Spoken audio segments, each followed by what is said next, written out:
Hello and welcome. It's 8 p.m. in Banjul and this is GRTS News at 8, broadcasting for viewers in the Gambia and around the world. In our headlines this hour, Catholic Christians in the Gambia celebrate Assumption Day with Mass and prayer communions marking the fourth dogma of the Catholic Church. A Green New Deal towards environmental sustainability. The Canifing municipality launches a major tree planting exercise to expand green spaces and tackle climate change. Easing healthcare needs for flood victims, the Ahmadiyya Muslim community organizes a Medicare camp for victims of recent floods in the capital, Banjul. In sports, a season's champions crowned Hawks Football Club wins the 2022 GFF First Division League title, wrapping up a remarkable run with a 1-0 win over Team Rhino. Away from home, the chair of Kenya's Electoral Commission announces Deputy President William Ruto as the winner of the closely contested presidential race. Elsewhere, a year into Taliban rule leaves Afghanistan in a state of socio-economic stagnation with a major assault on women's rights. Well, viewers, that's the news and much more coming ahead with me, Mary Ann Ajayi, and many thanks for joining us.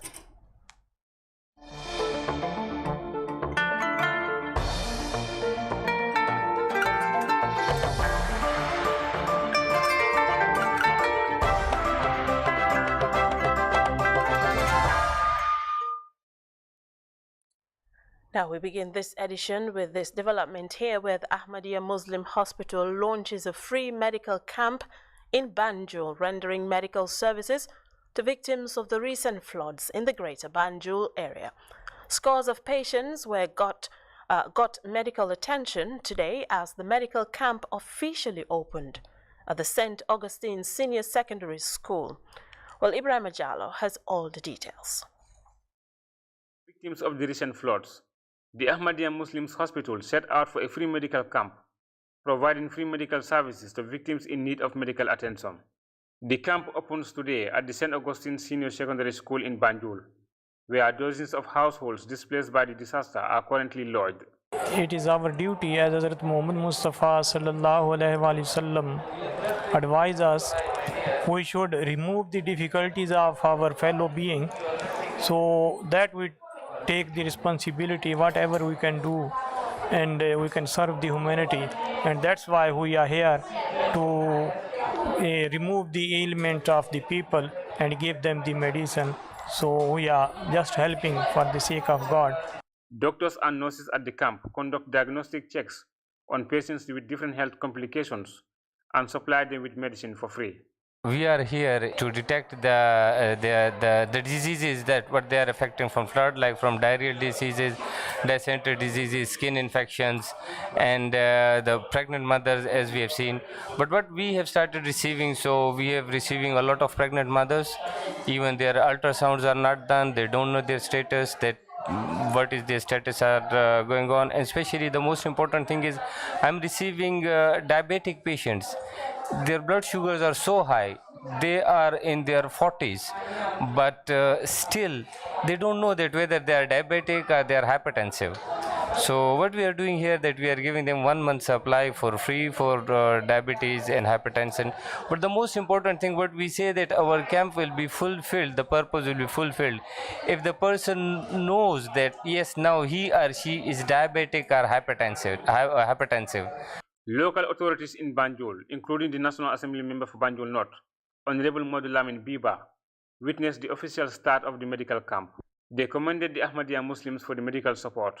Such an initiative by the Ahmadiyya Muslim system in the Gambia, I believe it is something that we must appreciate and say thank you very much, Dr. Khan, Dr. Asif, and the entire team for coming up to see that you complement the efforts of what have been happening here. Patients benefiting from this initiative were happy and appreciative. How I was feeling, and since I came here, is very different. I can see some improvement. definitely. And I would be very happy if other organizations can emulate what the Ahmadiyya Muslim Jamaat is doing for the Gambian people. The free medical camp is being rolled out under the motto, Love for all, hatred for none. Ibrahim Jallo, GRTS News. And now the media has been critically important in disseminating information during the global pandemic with extensive visibility for infectious disease prevention programs impacting vaccination uptake around the world. Well, Ajanke Toure takes a closer look at how the press contributed to reducing vaccine misconceptions surrounding the COVID-19 vaccination in the Gambia.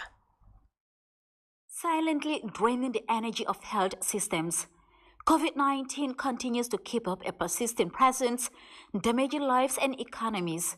Many see these times as a long stretch from the peak of the pandemic, but disease prevention officials say COVID is very much around with ever more complicated variants. Working with international partners, the Health Ministry has accelerated access to vaccines to prevent further spread of infections with a strategy to induce herd immunity in the long term.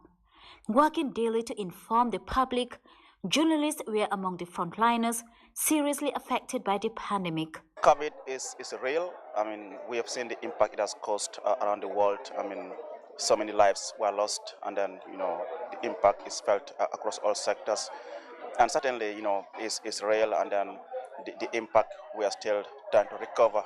I mean, for a country like the Gambia, a developing country. The biggest health emergency of the new digital era, misconceptions of COVID-19 vaccines, quickly took root online, with social media offering unchecked advice on its development. Journalists played a crucial role in providing real-time information on the disease outbreak, influencing public understanding and behavior during the public health emergency.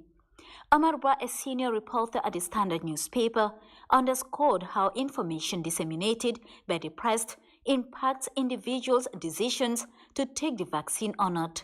Myself, I have done interviews with some health officials, especially during the peak of COVID, and I also take the bold step to go and take the vaccine myself, and act a show of responsibility, put it in all my media feeds, just to show people that I have also taken the vaccine and I am here safe and alive. So all those misconceptions about the vaccine, about any other thing that surrounds COVID, might not be true. So maybe the best thing we could do is to listen to the health officials who understands health and anything that surrounds the COVID. According to health officials, since the start of COVID-19 vaccinations, only 18.5% of the Gambian populace took the jab. Officials want to increase vaccination uptake through stronger partnership with the media to end vaccine hesitancy. We engage in people from all walks of life. And I think one of the efforts also is getting stakeholders in this country vaccinated and televising it for everybody to see. I think that was a very, very good start. As of August 13, 2022, the Gambia recorded a total of 12,238 cases, 368 deaths, and 11,591 recoveries from COVID-19. Janket Toure, GRTS News. And now on to the Canifing municipality, where people are embracing a Green New Deal with the launch of a massive sustainability initiative aimed at boosting climate change adaptation.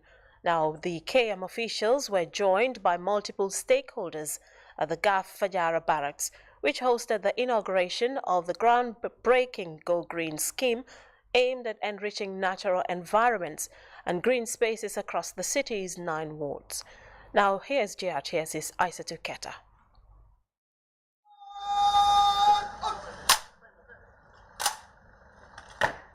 A customary emblem of the military for every important visit and occasion. Soldiers at the GAF Fajara Barracks giving a befitting welcome to delegates coming for a development-oriented tour under the Go Green initiative led by the Kanifing municipality. A projected target of over 100,000 trees across 9 wards in the municipality was officially launched at the Fajara Barracks. We will plant 10,000 trees per ward for all of KMC's 19 wards to green our municipality. Our action will contribute to both national climate change mitigation and also adaptation needs. It would also contribute to the nationally determined contributions of the Gambia by lessening emissions to the atmosphere. By planting 190,000 trees, there will be a significant carbon capture, reducing pollution and creating a more livable environment. The military, a champion of ecological protection, greatly welcomed the undertaking, seen by the High Command as a complementary move in the quest to increase and enrich the country's flora. If we look around in Fajara Barracks here, as people with a sense of responsibility will find out that the people living in these barracks, even from the inception, we can know that they are responsible people. Because the trees that we are seeing here, some of them are even older than us. And these trees were nurtured and kept by the soldiers who are living here. And it is our responsibility to make sure that those practices are not underrated. We must make sure that they stand alive. We are soldiers. We know the importance of trees. We know the importance of the cover of the earth, vegetation, and all whatnot. Even in our field craft, we do not underrate what we call vegetation cover in our movements in all aspects. The Kanifing Environmental Transformation Program focuses on using sustainable alternatives to integrate into waste management and environmental protection, tackling climate challenges through green initiatives. We intend to plant 190,000 trees within this municipality. And basically, the Fajara Barracks is chosen as our starting point because one of the support that the members of the men and women of these barracks and of the army outfit contributes to environmental management in this country, and it is well appreciated. And have the belief that the trees that we are going to plant would be looked after, and it would be beneficial. And the choice have been taken that the trees that are going to be planted would be of value to the families and men in this campus. It's an action taken by we trying to generate a sustainable city where we would have regeneration and the cities would be green. The project itself has different activities. It has a municipal library, it has tree planting, it has a radio station, and it has several actions relating to the backwater dump site, and it is innovative and it would engage youths. Tree planting is the fastest way to reduce carbon, and cities are looking at more sustainable ways to adapt to climate change and integrate people in developments that protect natural environments. The project seeks to pilot 190,000 seedlings, envisaged to generate huge impacts in the coming years. KTEP is one of our numerous initiatives geared towards tackling some of our environmental, social, and economic challenges. It is a project funded by the European Union and co-financed by the KMC and our partners in the UK, Peterborough City Council. The value of the total funds available to this project is over $180 million. The KTEP project aims to use a sustainable focus on new integrated waste management approaches to drive environmental, social, economic transformation in the lifestyles of the Kanifing municipal residents. The Fajara Barracks now bears the role of environmental custodian as the Kanifing municipality moves to enhance its relationship with nature. Trees are indispensable for life. Man cannot live without trees. However, forest trees are the source of life. They are the giving angels, the giving man oxygens, root, fruits, and the world look so beautiful when we have this. I want to thank KMC for choosing Fajara Barracks. We assure you that once we grow these plants, we will do our level best to make sure we secure them up to where we want it, sir. Community engagements like this one encourages ownership and meaningful dialogue, yielding lasting impacts for sustainability. For GRTS News, this is Aissatou Keita. Well, on to this important development here, where is Assumption Day today, and it is commemorated annually on August 15th. Sang Mary, as it is popularly called in the Gambia, celebrates the departure of Mary from the life and the assumption of her body in heaven. A major Holy Mass in Banjul marks the day with the Christian faithfuls, joined by the Bishop of the Catholic Diocese of Banjul, Right Reverend Dr. Gabriel Mendy, Father Edward Gomez, Father Antoine Sambo, and Father Richard Mansal, leading the congregation into a long prayer gathering in the capital. Well, Bernadette Sane has more on that.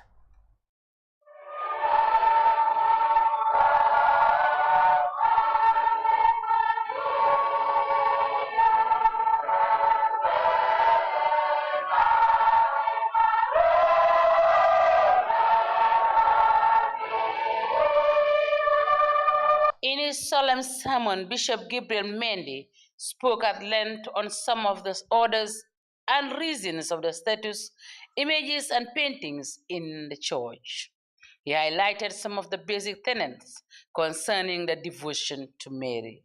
Mary was specially chosen by God to be the mother of his son Jesus Christ and was assumed into heaven on account of her son Jesus Christ. We rejoice, we believe, and we hope in the Lord who made it possible for Mary to be assumed into heaven without experiencing the corruption of the grave. We rejoice in the Lord and praise him for what he has done for Mary. We honor Mary. We don't worship her, we honor Mary. We respect her, we revere her, and we devote ourselves to her as the Mother of God.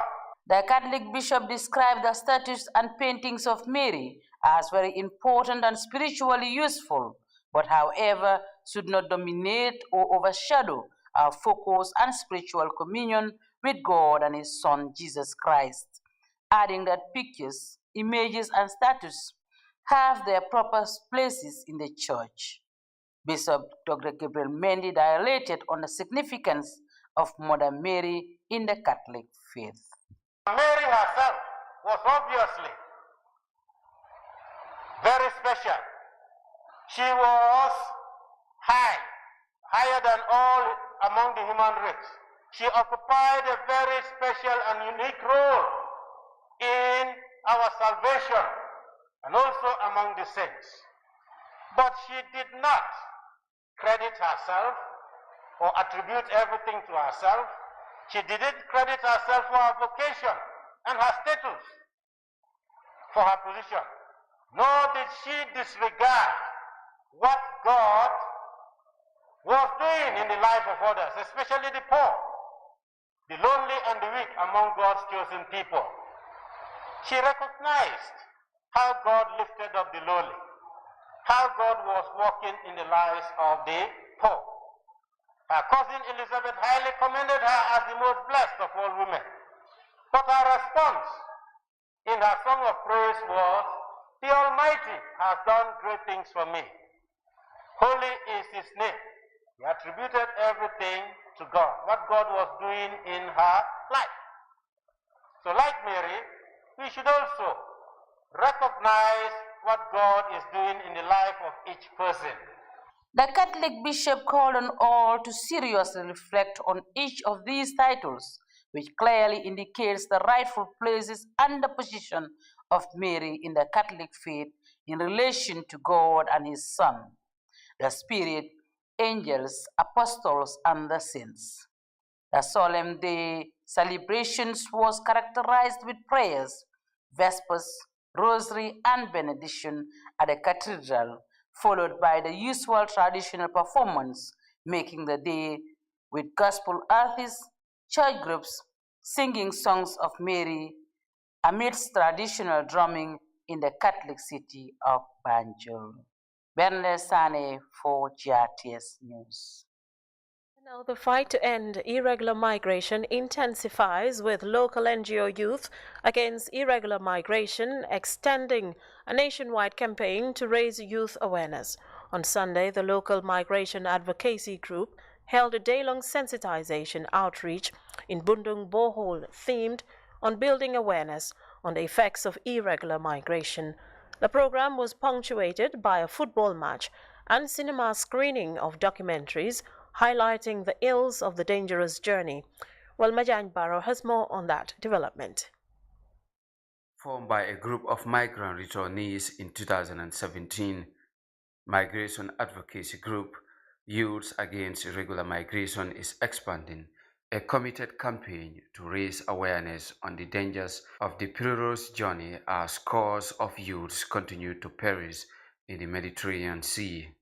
The so-called backway has taken hundreds of lives, with families left in deep sorrows and vulnerable amid the loss of critical providers. The weekend sensitization in Bundung Bohol Sunday began with a football match between Yen officials and Bijangar FC, ending with a cinema screening at night. The Secretary General of Yen, Mustafa Salah, said his organization is moving to boost youth confidence, supporting youths to believe in themselves and their abilities to succeed and make it in the Gambia. Challenges that we are facing as an organization is many, because Youth Against Irregular Migration is an organization that comprises of migrants, returnees, and potential migrants.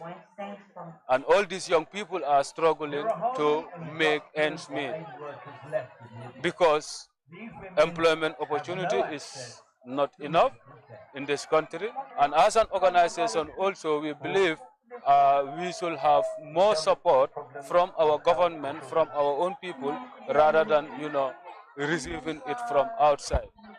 Because migrant returnees are not recognized most of the time. Lami Dabo is the councillor for Bundung Bantaba Bohol Ward.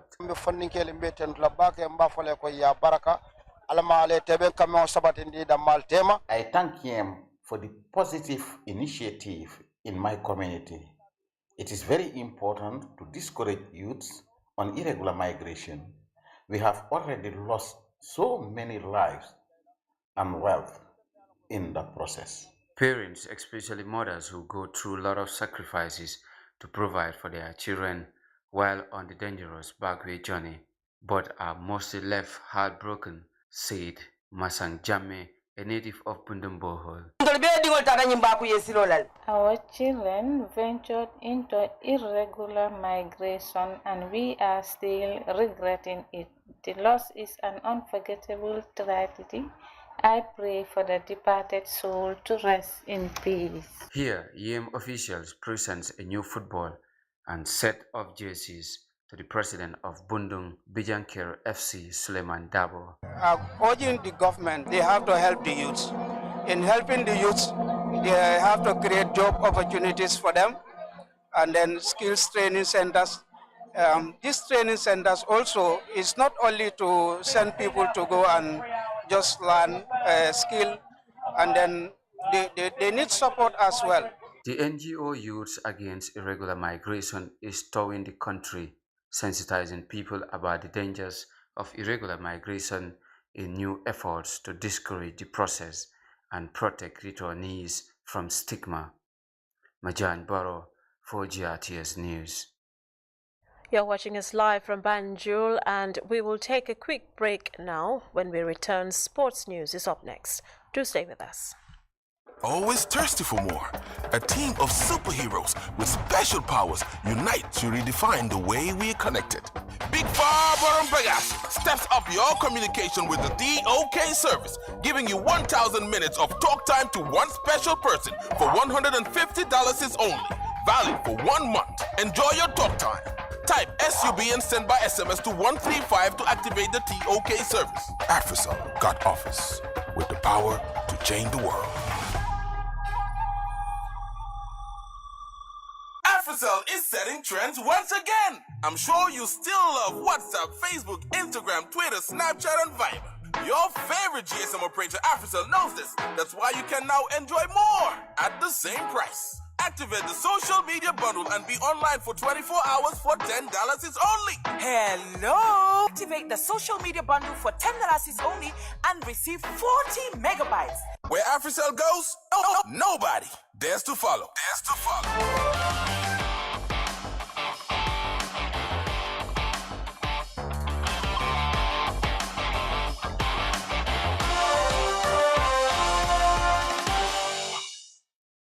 Welcome back. Now, Hawks Football Club has been crowned the champions of the 2022 Gambia Football Federation First Division League as they wrap up a remarkable run with 1-0 win over the Team Rhino in the final match of the season. Hawks, who last won the title in 1996, ended their drought in incredible fashion, keeping up a long unbeaten run. Well, Famara Baji, our sports correspondent, witnessed the final game and now tells us how Hawks were able to achieve this goal. Let's take a look. From the beginning, if anyone had told Hawks that come the end of the campaign, they would become the champions of the 2022 GFF Division 1 League, with this average Legion squad, they would have had raised many questions and doubts. But along the line, they believe, work hard, and achieve success. What was not the ultimate plan turned out to be the ultimate success. As we see how things are going at the beginning of the league, we know if we push harder, we can win the league, because the way we are playing and the way we are approaching games, and our opponents the way they are playing. So we knew earlier that if we push, if we make some efforts, we will win the league. Having been confirmed champions with 2 games to spare, Hawks were accorded a guard of honor in this final group game against Team Rhino. Everything that was supposed to be there in the stands was there. For a league that barely attracts spectators, having this number of supporters witnessing a league game can be considered massive, and the ambience was electric.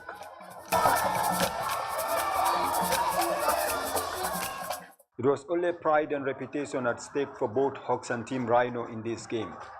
The tie was more of a jugular than intent, as it was in the 82nd minute that the game witnessed the first clear-cut chance, when Rhino's goalkeeper saved a goal-bound shot from Seni Sanyang.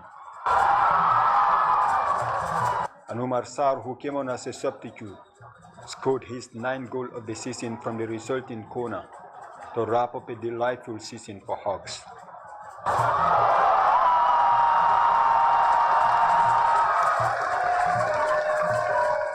It's a very exciting day. We played very well this season. I think that paid the dividends for us to win the league. I'm very proud of it. During my playing days, we won it. 26 years is so long. So, and we did it this season. Bakau-based club Steve Biko finished third and were given $150,000.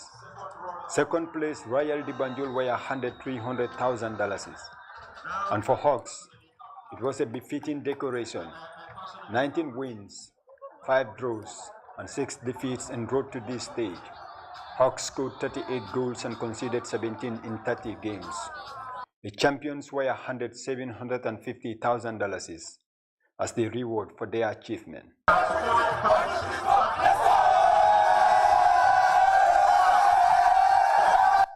Famara Baji, GRTS News. Well, let's now head to the Upper River, where 150 participants are attending the 2nd edition of the annual Regional Volleyball Summer Camp, harnessing the potential of young volleyball players in a special training on the basics of the game to become professional players. The week-long event, attended by participants from the North Bank and Upper River, is taking place at the Basse College. Our URR correspondent, Seydou Kamara, covered the opening ceremony.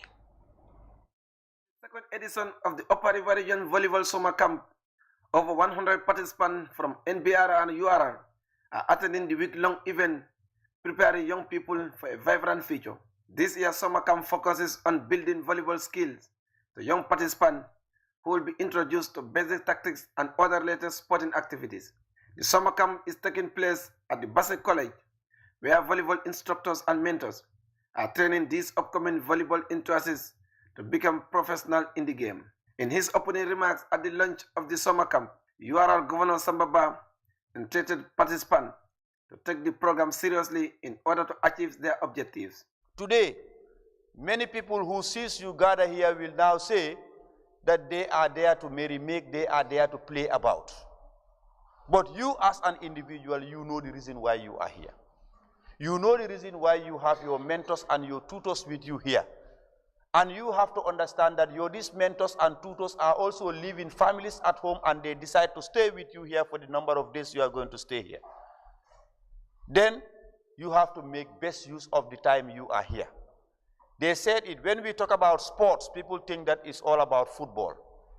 Yes, today, football overshadows all type of sports, but to me, all games are important.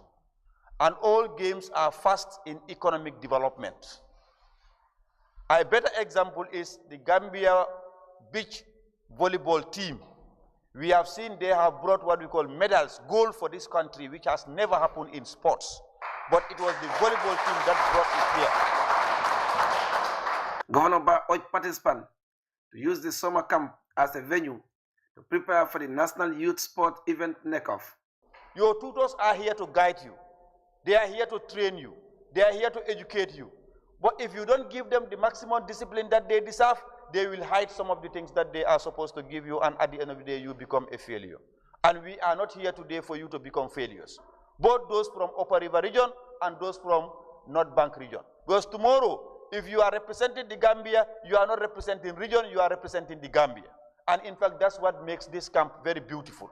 The chairman of Basse Area Council, Fode Danjo, encouraged young volleyball players to make best use of the opportunity, assuring youths of the council's continued support.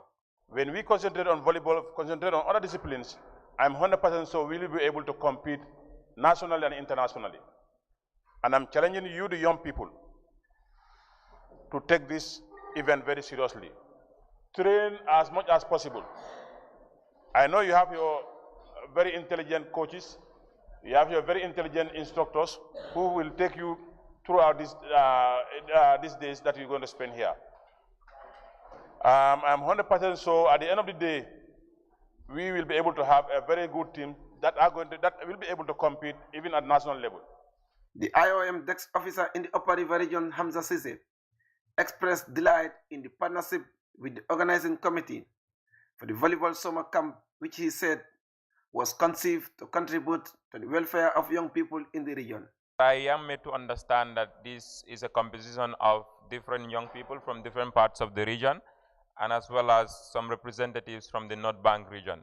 And of course, the International Organization for Migration for always supporting the National Youth Council and the Migration Information Center to put up activities that will, of course, support young people. So I'm hopeful that before the close of this very important event, a lot of interesting things will emerge that we could use as an opportunity in our future programming. Mamadi Kruma is the regional sports chairperson. I would urge all of you to take this very seriously. Because as we all know, we are heading for the NECOF. That's a national event that will take place in Banjul. So with this, I know we will be able to, have a very good team. Officials urge participants and instructors to be a united force in order to achieve their goals, to produce professional volleyball players who will represent the Gambia at all levels. Seydou Kamara, reporting for Jata Sport from Basse Upper River region. We will take another quick break, and when we return, international news is up next. Don't go away.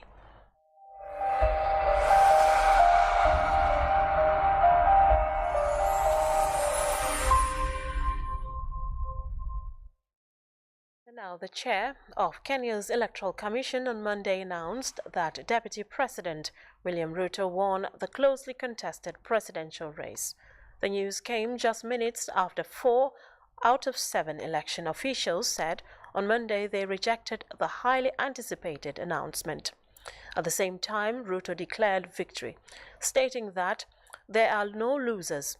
The people of Kenya have won because we raised the political bar.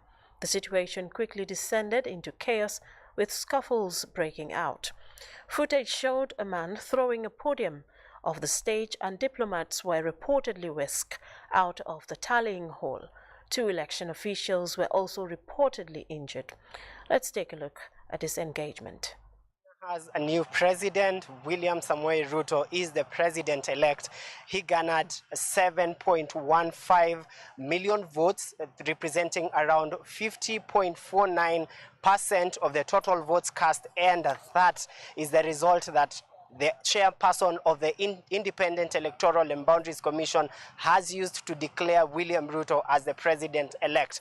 William Ruto is the incumbent, before this particular moment, was the incumbent deputy president, and now he changes the mantle of office. He's now been given the mantle of office to lead Kenya for the next 5 years. Now, William Ruto has a deputy by the name Rigathi Gachagua, and the two individuals used the hustler narrative, which seemed to appeal more to the young people who, much as it's not so many of them that came out to vote, the duo was able to get 50.49, which was more than what was required, because the requirement was 50% of the total votes cast and plus just 1 vote. As you can see behind me, the screen over there, that's the president-elect addressing Kenyans, and he has said that in this particular election, there is no loser.